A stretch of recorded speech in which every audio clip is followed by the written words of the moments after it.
皆さんどうもこんにちは。文系アクアリストのハテナです。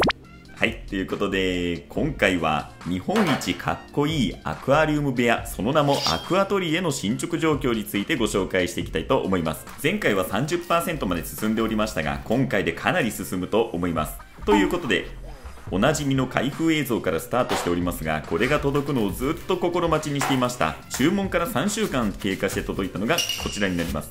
だんだんと見えてきましたが、今回私が購入したものがこちらの集成材になります。穴が2つ開いた厚み 30mm の奈良集成材です。これをネットでオーダーしておりました。今回は完全オーダーメイドで、穴の位置など寸法を細かく決めて注文しました。届くまでうまく注文できたか不安でしたが、開封して想像通りの状態で安心しました。で、これ何に使うのかというと、こんな感じで以前ご紹介した棚の天板になります。あれ、前のヒノキの天板はと思われた方いらっしゃるかもしれません。このヒノキの集成材、香りも良くて気に入っていたのですが、このように2枚の板を置いているだけでこんな感じでガタつきます。厚みも 15mm と薄く、私の用途には合わなかったということで、こちらの天板に置き換えていきます。今回は地震対策で購入した100均の滑り止めを使います。このようにカットして貼り付けていきます。本来の用途とは全く違いますが、かなりの粘着力ですのでがっちり固定できるはずです。このように適当に何箇所か貼り付けました。あとは天板を適当な位置に置くだけです。厚みが 30mm だとそれなりに重厚感があります。当然ですがぴったり。で、この穴の用途ですが、左右の配線用の穴としても使えますが、本来の目的は別のところにあります。この天板の下にはかなりのスペースがあり、外部フィルターを置く予定です。今回は A ハイムのプロフェッショナルシリーズ、ダブルタップはついてませんが、こんな風につまみを調整して流量をコントロールしたり、ホース接続口を取り外すことができます。で、先ほどの穴、直径 80mm でして、ちょうどこのパーツが通る大きさになっています。30mm という厚さが不安でしたが、しっかり通りました。こちらも想定通り。こうすることでメンテナンスが簡単になるはず。もうお気づきでしょう。こちらは水槽台になります。初めて水槽台を DIY しました。水槽台として使うため、ウレタン塗装をオーダーしています。まあ、オイル塗装よりは水にも強いはず。オイル塗装と違って自分でできないため、オプションでやってもらいました。ちなみに金額などは最後にお知らせします。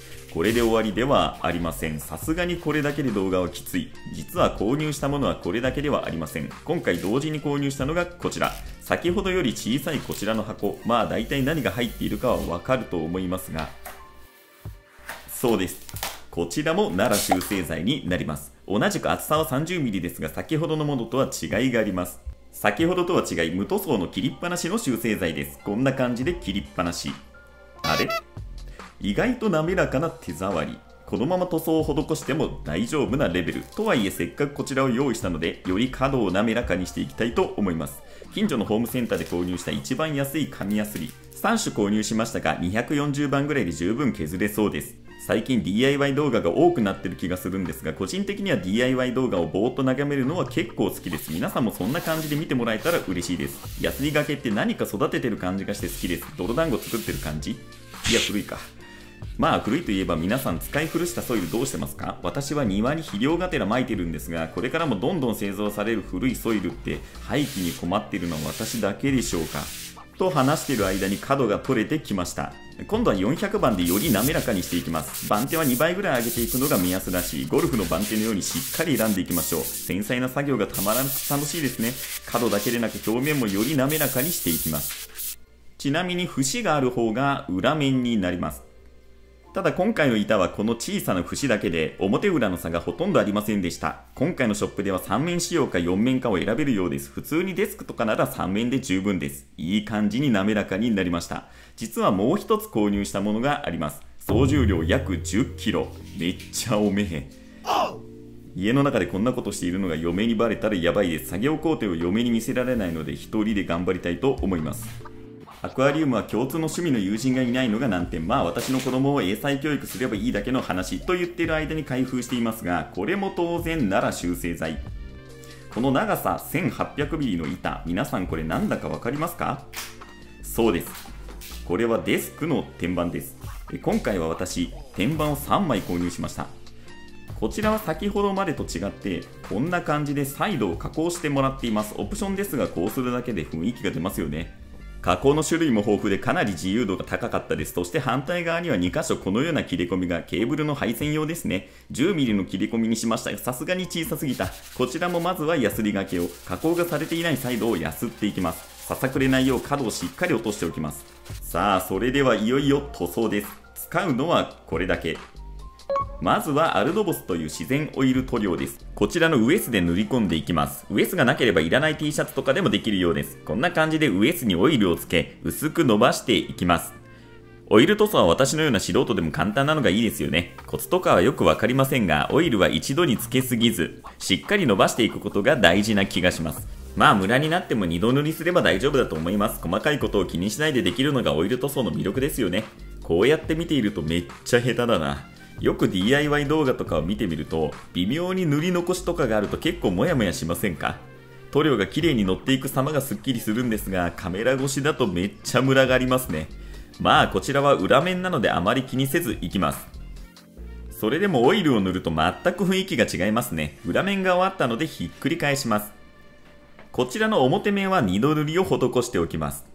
実はオイル塗装は何度か経験済みで結構自信がありました。というより誰でも簡単にできますので、無垢材や修正剤の塗装にはおすすめです。施工やメンテナンスのしやすさと木の風合いが残るのがオイル塗装の魅力ですよね。簡単なので皆さんもぜひチャレンジしてみてください。こちらはムラなく塗れていますね。だいたい塗り終わったら綺麗なウエスで余分なオイルを拭き、時間を置いたら2度塗りしていきます。とりあえず一旦こちらの天板は準備完了です。こちらの小さい方もオイル塗装をしていきます。ウレタン塗装を施した板と比べると全然違いますね。オイル塗装とウレタン塗装の違いですが、水や汚れに強いのがウレタン塗装で、自分でもメンテナンスができるのがオイル塗装です。用途によって使い分けるといいと思います。塗るだけなのでカット。こちらも塗装が終わりました。ウレタン塗装との違いは見た目には分かりませんね。では先ほどのデスク天板に戻ります。デスクですので足を取り付けていきます。使うのは IKEA のデスク足で再利用品です。多分1本500円ぐらいだったような気がします。穴の位置にマーキングしていきます。奈良の木はかなり硬い木ですので、ビス打ちの前に下穴を開ける必要があります。この作業が一番不安でした。本当にこの Amazon で買った電動ドリルが大活躍です。貫通しないようにだけ気をつけています。とはいえしっかり開かないとビスが刺さりません。慎重かつ大胆にいきます。なんとなくいけそうなので残りも開けていきます。とにかく硬いです。ご自分で加工をたくさん施したい方はあまり硬い木は選ばないことをお勧めします。ちなみに今回購入したショップは加工のしやすさなど木材の特徴をチャートにしてくれています。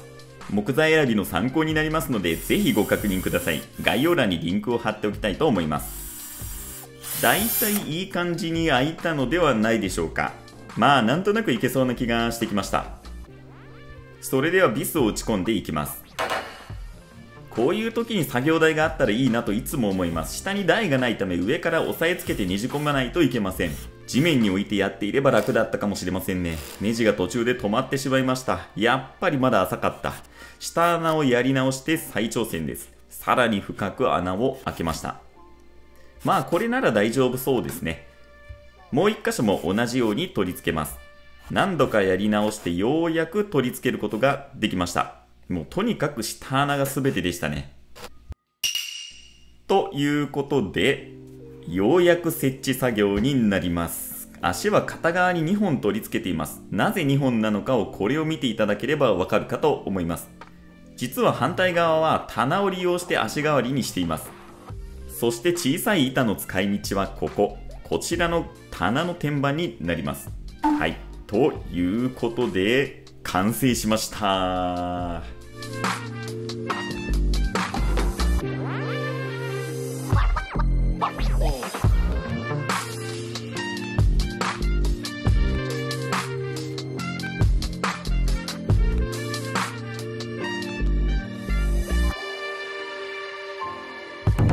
想像通りめっちゃいい。やはり本物の木の質感は最高ですね。ちなみに今回私が購入したのがマルトクショップというネットショップで、今回私は2度目の購入です。新築の際にカウンターテーブル作成のため注文したことがありまして、このショップは値段と質のバランスが非常にいいです。このように木の種類も豊富で見本を取り寄せることが可能です。最後に金額の発表です。今回すべて奈良の修正材で3種類購入しました。で、それに送料1650円を追加して合計金額36,380円でした。当然無垢材だともっと高いですが、質感は明らかに無垢材の方が上です。ただ多少修正材の方が反りにくいらしいです。コスパ的にはかなりいいと思います。ということで、本日は日本一かっこいいアクアリウム部屋アクアトリエのお話でした。で、アクアトリエの進捗状況は 60% になります。かなり進んできました。次回は私にとって最大の大物が待ち受けています。ぜひそちらもご覧いただけたら嬉しく思います。本日も最後までご視聴いただきありがとうございました。ぜひ高評価、チャンネル登録もよろしくお願いいたします。それではまた。